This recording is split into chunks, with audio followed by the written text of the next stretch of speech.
The last thing I want to hear is Ugandans saying the country is broke. But the country is broke. The country is very rich. No. We are rich. This country is rich. We generate a lot of money through tax. We are good at taxing. When did you last pay taxes? Last month.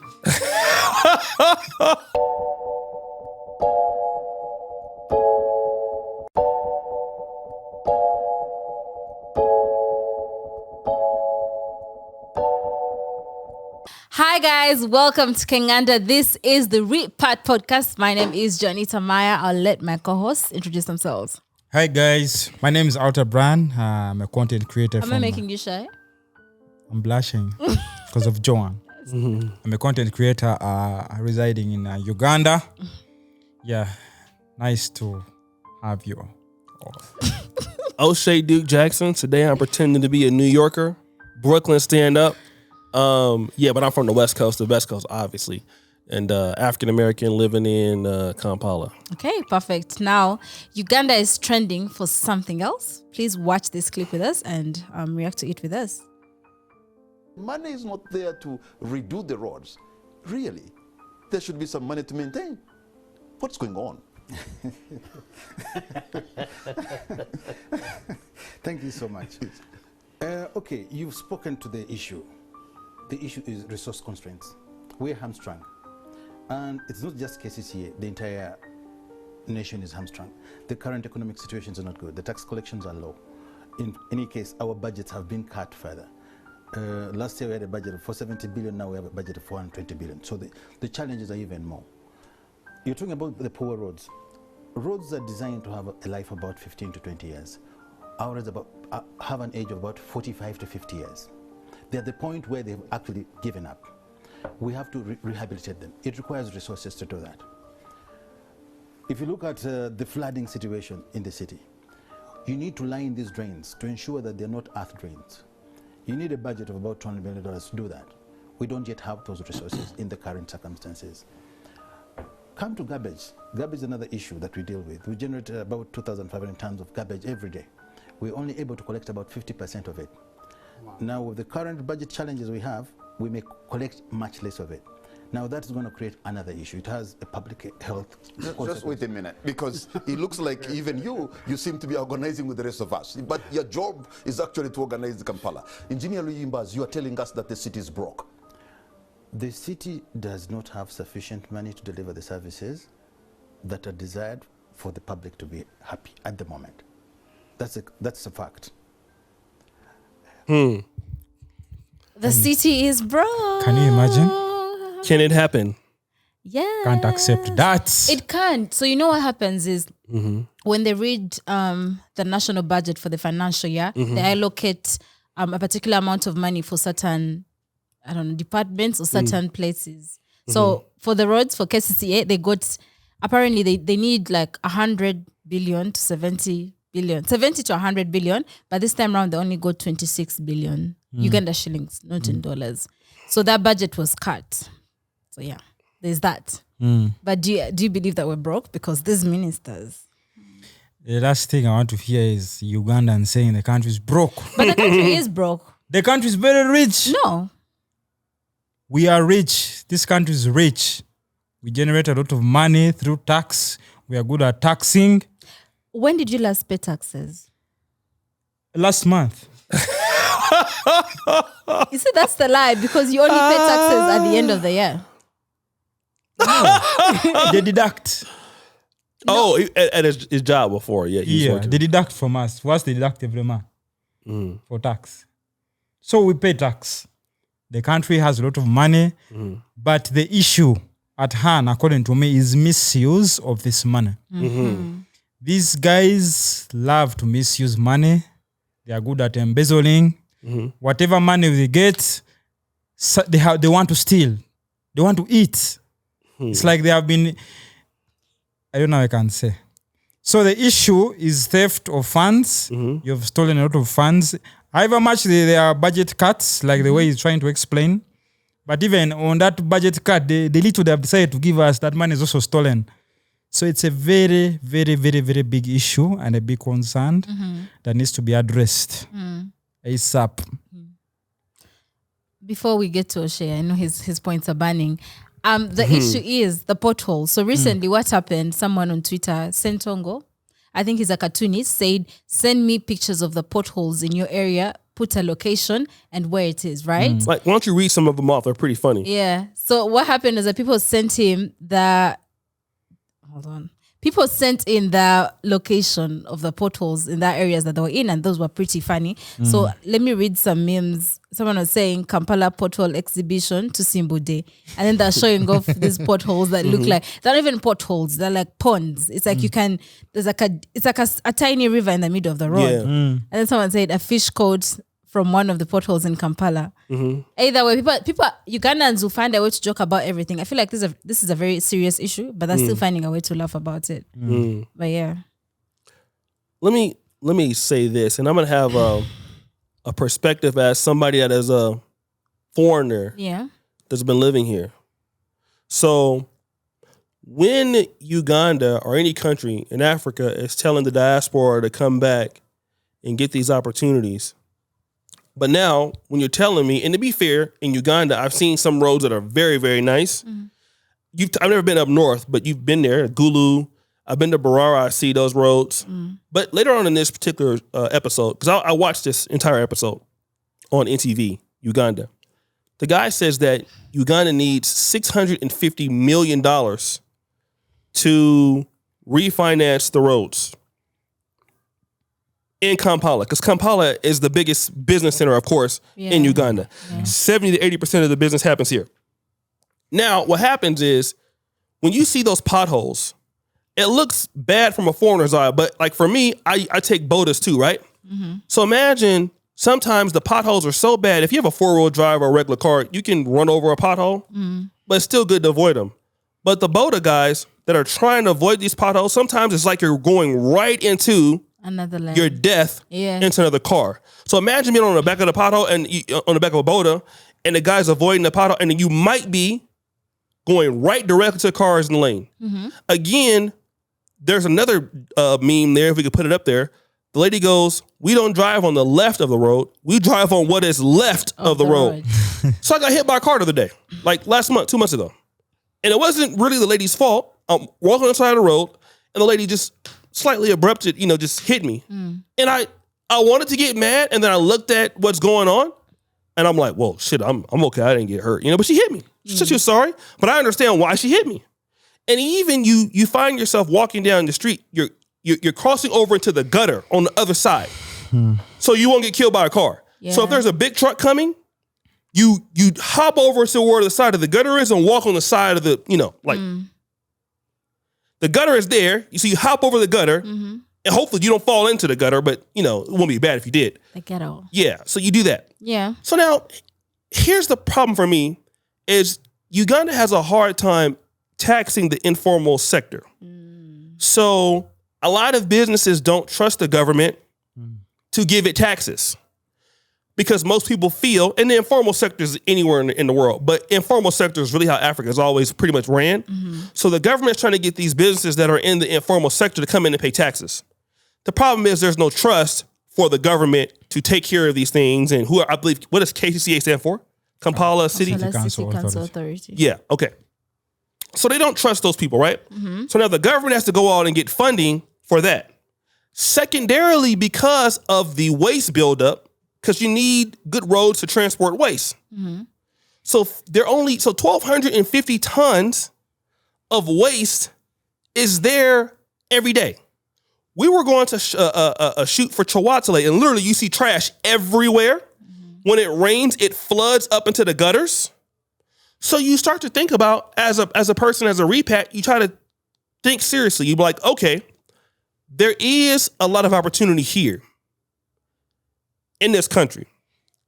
But now, if the government cannot take care of its business in 2023, and you can't fund your own tax revenue, the country's going to go into more debt taking these loans.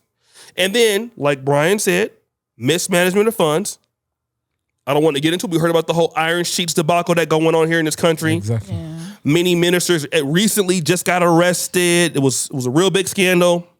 So now think about those people who are coming, who lived in Uganda, and you lived in America. and you want to bring your family back and live here.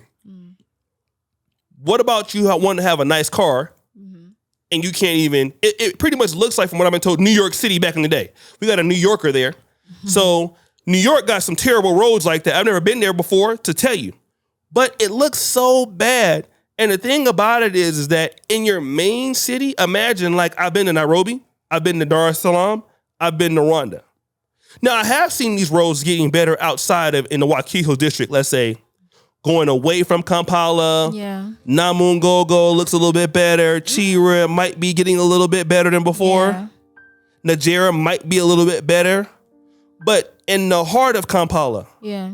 I heard somebody say that Munyonyo is worse now than what it was 30 years ago. Yeah. Or Munyanga used to be elite area, and it's terrible now. You know, that's funny because Muyenga is like, it has a lot of white people and it's a rich people area. But the roads in Muyenga have gotten so bad. Like, they are so... Brian, back me up here. Am I right?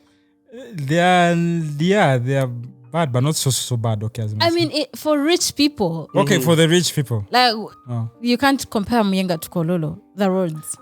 But just also add on, there were some people in the comment section of the guy who was asking for the pothole pictures, saying how it is very unpatriotic of the people sending in pictures. Like, what they're doing is wrong because you're not supporting your country and whatnot. And oh my God, the tourists are going to see this. But it's a spade. A spade is a spade. You know, the potholes exist. So just because someone is showing off the potholes does not mean they don't love their country. The country can do better and it can get better. So just because someone is saying, and someone might say, oh, you guys are talking about this, you're talking about Uganda like this in this light, or you don't love the country and whatnot. We love the country, but we want to tell you what's on ground. Don't come here expecting expressways and flyaways and whatnot. You're going to come here and it's a pothole and you're going to do. You know when the plane is ascending, when you get coming out of the pothole, you feel. But yeah, it happens. Can I say this? On our episode, Uganda versus Kenya. Yeah. That episode's doing pretty good, by the way. Yeah. People got in the comment sections and they had some criticism for me and even the chef. They told the chef that he wasn't, Chef Gilbert, that he was not patriotic. And some people told me to go back to America if I don't like it in Uganda. Yeah. And so now listen to the person that has that particular mentality. So if you don't like what's going on in our country that many Ugandans are complaining about, you need to leave. And again, I understand somebody being very patriotic, but I would ask that person, don't you feel like you deserve to have decent roads? Right. You know, don't you feel like, you want to buy a car and then, so many times that we have to go and get our shocks fixed on our van because we're so, the roads are so bad. We have to spend so much more money on maintenance.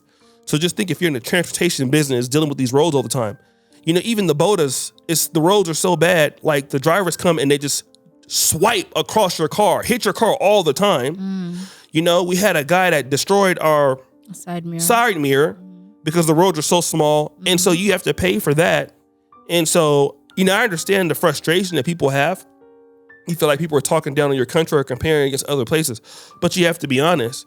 Yeah. As nice as Uganda is, you do get, I feel like in Nairobi, you're getting more value for your money when it comes to the roads. And for you to stay in Kololo, it's like 3,000, between 1,500 and up a month. And there's potholes everywhere in Kololo, in Bugalobi, something like that.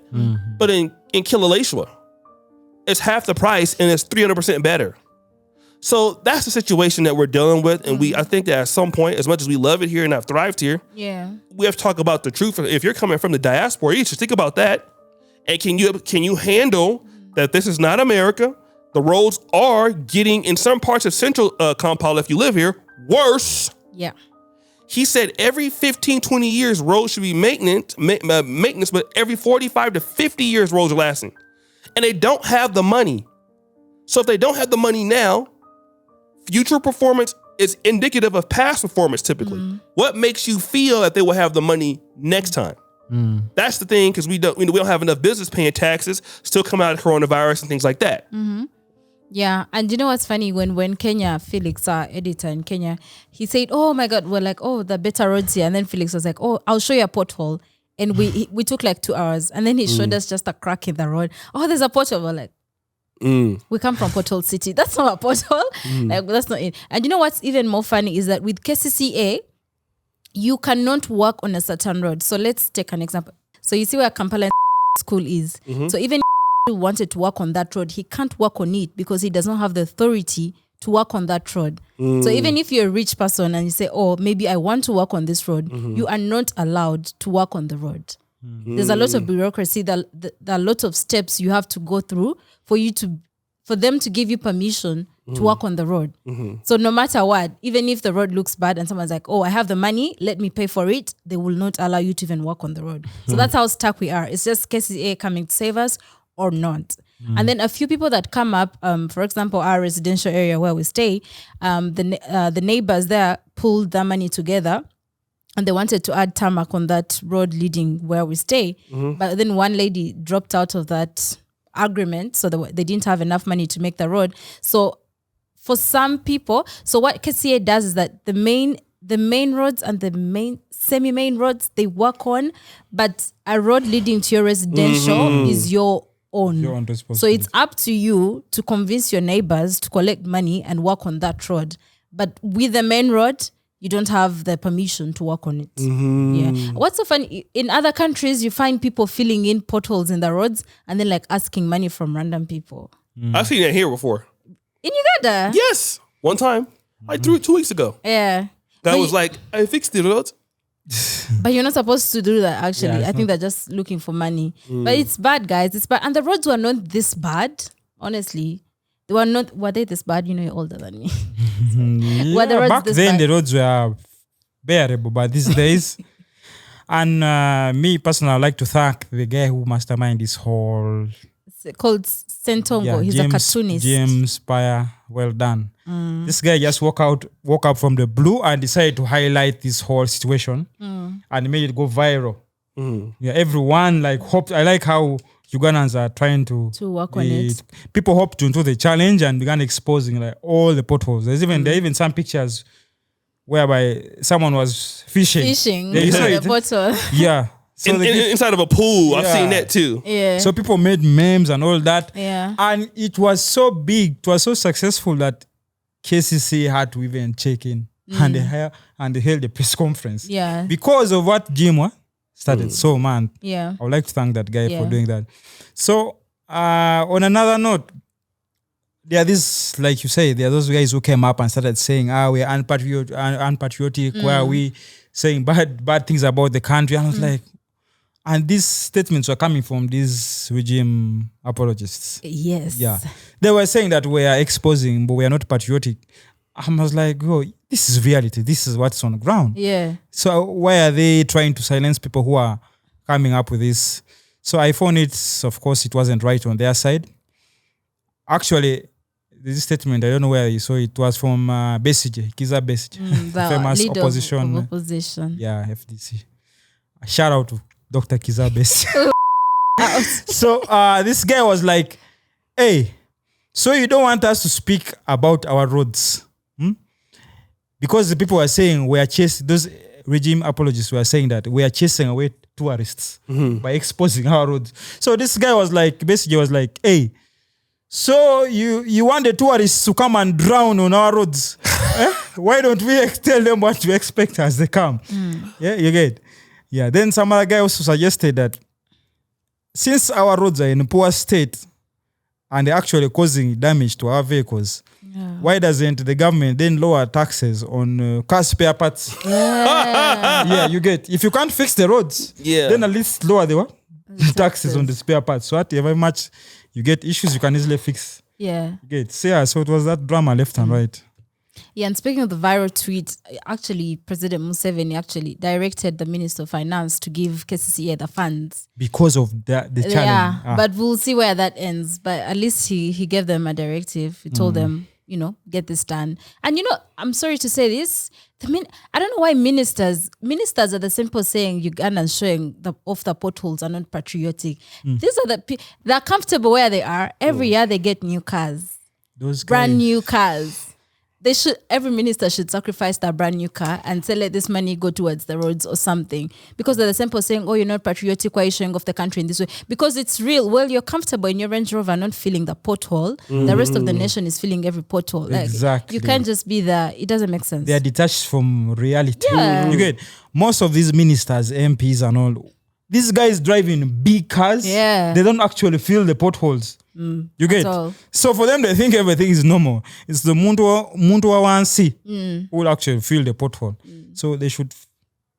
You know, when we were going to Mbarara and we had the car that was driving, because I took the other car and then you guys stayed in the small car. You know, we're literally flying. You couldn't feel anything. You don't feel anything in those big cars. Exactly. It's like you don't feel anything. You're just comfortable. So I don't think they even feel the potholes. So they can't relate with you, a normal Ugandan, saying there's a pothole on the side. Exactly. They don't understand it, you know.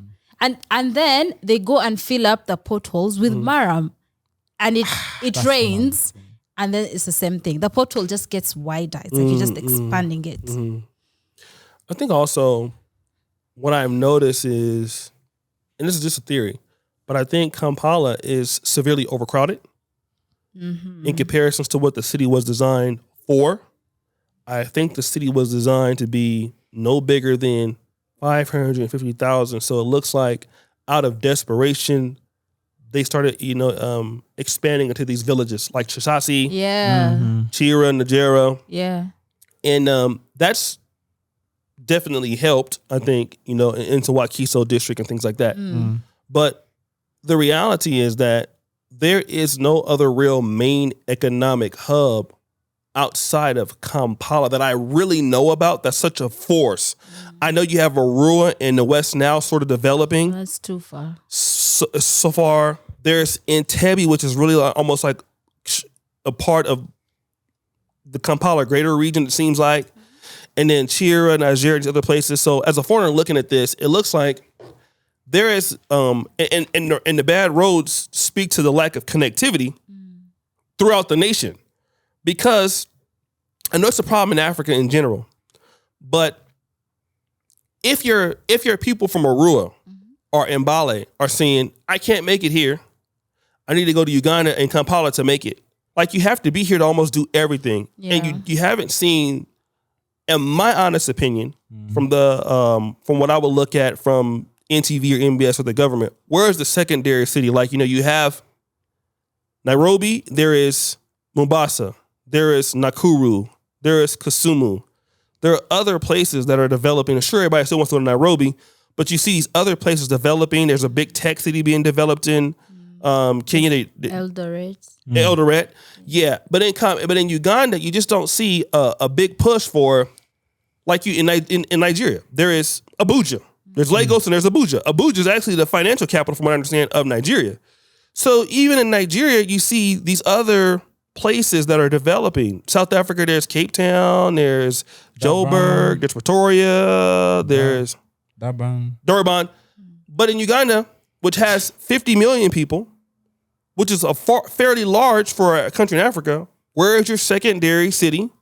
Where is your tech city? Where is your city that can relieve some of the population as an economic hub that it used to be Jinja for a certain time, right? And even Masaka before that war with Idi Amin, for what they tell me. So you had these places that were burgeoning that people can develop and the population wouldn't be so strained. But because of 80% of the economy happens inside of Kampala, and that small place in Kampala is a fairly small city. It's not a big city in landmass. And I'm not talking about I'm talking about just Kampala. I'm not talking about Najera, Chira, because those places are outside of Kampala in Wakiso district. But Kampala is just too small for the people that it has. Yeah. Just go over there by Chambogo University. What's the place over there that it's called? The city is oh my God.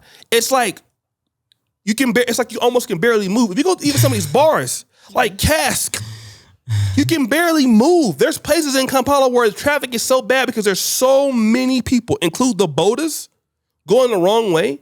It's just a big hazard. And then look at the trash that's building up. You can't pick it up.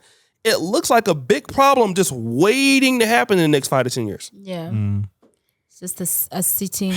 The country is so tiny. Actually, the city, many people make jokes that the whole Kampala knows themselves. Like we all know each other. Yeah. You say goodbye to someone from here. You move a few steps, you'll meet the same person. Like that's how the city is too small. Yeah. Like, yeah. But guys, what do you think the solution is, though? Solution. First of all, we need to come up with another city. Kampala, we have exhausted Kampala. We have stressed it enough. We need an alternative. The population is increasing, so we need another city or even more than, so that first of all, these roads are damaged because I think there's also continuous, because everyone is here. Buying so a car. we keep moving. Everyone is buying a car and we keep moving on these same roads that, so even the roads get tired. And they die out. Yeah. So when we get an alternative city, obviously now there will be less stress on the roads, and it will be much better. Then another thing I would maybe advocate for these funds. The government needs to allocate more funding into these roads. Yeah. And on top of the allocation, please, let's not embezzle these funds. However much the money, however much little it might be, let us use that to work on the roads. At least let's do some maintenance. Because here we don't even do maintenance. The only maintenance is them getting soil and they put into the potholes. Then after it rains, the soil comes out. So you get confused. Actually, even if the road is tarmacked, you move on a tarmac road, but you're still swallowing dust. So you ask yourself, am I in a tarmac road? Speaking of dust, one Kenyan friend, I won't mention her name, I asked her what's the one observation she's seen in this country. She's like, the cars are dusty. Like, what? She's like, yeah, your cars are dusty. It's like all the cars, like no one washes them. I'm like, girl, people wash their cars. It's just that the roads are bad. So you could wash your car and then you could just use You have to wash your car every back to zero. 3-4 days, something like that. Or you just have to be so careful. Like someone on the team washed his car and then he was saying where he's picking us from, the road was bad. But yeah, so you see such situations happen. They do happen. I guess like the last thing, I'm not a economics person, but I think the problem and the solution is much more convoluted than what we can assess. Number one, this government has been in for a while. And so I don't know what the actual plan or how the government is planning to do things. But I would suspect that there's a story about Ford. So Ford came up with the Model T about 100 years ago. And so the money from Ford and the sale of the Model Ts, because Henry Ford wanted the government to pave the roads, but the sale of those automobiles helped in getting the funding for the roads. So somehow, if the government can't get the funding and they have to borrow the money, the number one problem is that if they don't have the resources in those budgets are cut, then it means that they're going to take the money from something else. The money is already not being put into some of your sectors like agriculture. Yeah. But you can't do ag if you can't transport your goods and services across the country or to the borders, right? So you need your roads to do agriculture. So, and somehow you need to figure out, number one, how do we boost the skills and stuff in the economy to get this money in, or how to tax the informal sector? That's probably the most main thing. Like the people who are not paying taxes, how do you get them to pay more taxes? I know that's bad, but you need the funding, right? So how do you develop how to make people pay more taxes to get more money for your base? That's primarily one of the big things that economists do. African governments typically have a big problem with how to get the informal sector into the tax sector, into the main sector. So, and then number two, how can you trust people to want to register into the formal sector? What are the incentives you're going to give these businesses that are in the informal sector if they join? Uganda hasn't solved that problem yet, right? Zimbabwe had an issue for years, but the countries are doing very well. Rwanda, they figured out how to get this. All right, you're informal, go to the formal sector. What do you get from joining the formal sector? You should get X, Y, and Z protections. Now, once you're able to try to get the money and the funds, then to repair the roads I don't know if when they are repairing the roads, are they picking contractors that do kickbacks and the roads are not as high quality? That's also a part of corruption, which is I'm paying for something and we're saying it's a good road and the road is breaking for whatever reason. Happens a lot. Yeah. So I think the problem is very convoluted and it's definitely above because we don't understand what goes on behind the scenes. Yeah. We have an untrained eye. But I will tell you that it's and it's something that hopefully that if this government or whatever consulting agencies that they can deal with can help fix the problem. Because if the president saw it and he's now onto it, must have meant that there was, so it must have been somebody somewhere because he said, oh, we're going to put the money there. So maybe there is somebody we don't know about. I don't know. Yeah. But certainly, I guess it shows the power of the people to make changes for themselves, right? Yeah. So that's always good. Yeah. And you know the former CEO of KCC, Jennifer Musisi? Shout out to that woman because when she was heading KCC, a lot of things were happening, a lot of progressive things, and then politics just had to go and be politics, and she left. Now look at where you are. Anyway, where's she at now? I think she got a job with UN or something, some She big actually left the organization. country, Yeah, She left the country. Yeah, she got a bigger opportunity because politics just became politics. How long? When did she leave? Down. I really don't know. Some time, 5 years. It was a long time. She got tired, huh? No, but she was doing so well, honestly. When the city was under her wing, she was doing amazing. She even had a whole festival. There were so many things that were happening that were really progressing, moving the country forward. And then politics. The haters. Yep. Man. Politics became politics. Yeah, guys. Tell the people where they can find you. Yeah, Outer Brand, all platforms, Instagram, YouTube, TikTok, Outer Brand. Yeah. Follow me, go check out my content. Yeah, man. Okay, O'Shea? At O'Shea Duke on Instagram. Most of you guys know I'm here on the platform as a YouTuber. The Pan-African Dating Show. Yeah, we're doing big things over there. Yeah. Check us out. Subscribe to that channel and follow us on all our social media platforms at King and the Nation. Subscribe to me at Janita Maya. I'll see you guys next time.